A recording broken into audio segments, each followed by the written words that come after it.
কালো ধোঁয়ায় ছেয়ে গেছে আকাশ, জানান দিচ্ছে আগুনের ভয়াবহতা। রোববার সকালটা যেন মিশিগানবাসীর জন্য বয়ে নিয়ে এসেছে শোকের বার্তা।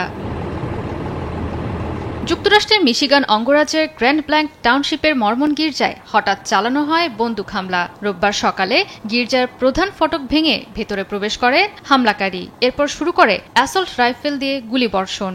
সবশেষে ইচ্ছাকৃতভাবেই গ্যাসোলিন ব্যবহার করে ধরিয়ে দেয় আগুন। দ্রুত আগুন ছড়িয়ে পড়ায় ক্রমশ বাড়ছে হতাহতের সংখ্যা, যাদের মধ্যে শিশুও আছে। এখন পর্যন্ত খোঁজ পাওয়া যায়নি গির্জার ভেতরে অবস্থান করা অনেকেরই।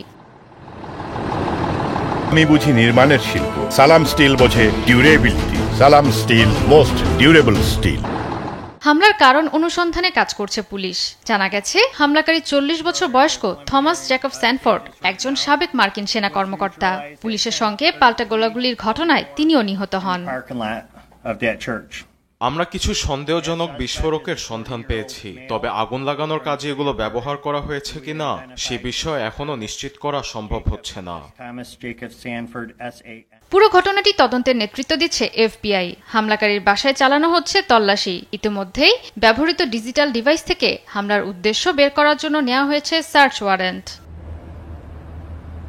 ঘটনার পর দেশজুড়ে ধর্মীয় প্রতিষ্ঠানগুলোয় জোরদার করা হয়েছে নিরাপত্তা।